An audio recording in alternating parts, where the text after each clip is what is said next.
essentially palm-sized figurines. The cutie toys are individually packaged into opaque poly bags and sold separately. The charm lies in the unknown contents.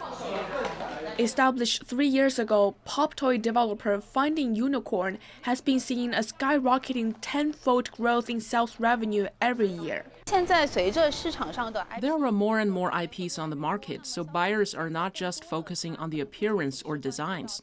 Instead, they care more about the design concept and the values of the designers. While we've signed with some relatively mature IPs, we're also looking around the world for new designers with unique ideas. And Shanghai's landmark shopping centers have turned into an ideal place for it to promote its newly discovered designs. Pop toys have become part of young people's lives, showing up on their office desks or even being brought along on trips. So this time, we've set some interactive installations outdoors and also opened an exhibition area and a pop-up store in our shopping mall, selling some limited edition products. Blind boxes are not exactly an addiction, but it represents a harmless or manageable rush of adrenaline for some, especially Generation Z. 10,000 packages of blind boxes featuring Farmer Bob sold out in just 5 seconds on May 24th when the June 18 shopping carnival launched. The enthusiasm for the little goodies is now extending beyond just buying the blind boxes of surprises, which usually cost less than 100 yuan each. Many shoppers are getting interested in larger and more expensive collectibles. Selling 8 types of pop toys, including statues and assembly blocks, the newly founded brand Top Toy opened its first Shanghai store in the Global Harbor Shopping Center at the end of April. It made revenue of no less than 1.1 million yuan within the first 3 days of its opening. We are different from other pop toy stores that see their sales dominated by women. In our stores, men and women share the buying half and half. The main blind boxes buyers are women between 18 and 25. Most of the handmade models and statues are bought by men, and the assembly blocks by women.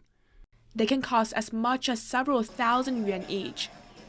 With sales like that, it's not surprising that the latest darlings of the toy business have caught fire in the stock market.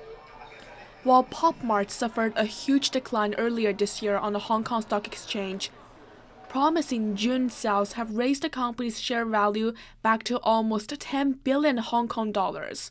It's a tough and volatile market. There's over 100 different players in this pop toy industry value chain. Even the biggest pop toy manufacturer has only less than 10% of the market share. Meanwhile, we can also see there's a lot of internet and social media companies try to get into the market. They try to enhance their influence as a content service provider.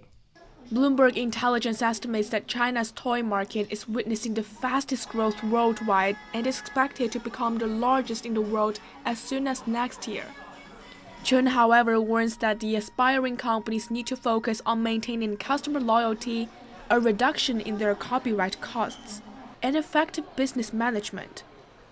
While blind boxes may have hit a limit to their growth, managing these issues for a market as large as China's could earn a company millions, if not billions. And that's not just toying around. 张世璇 Money Talks.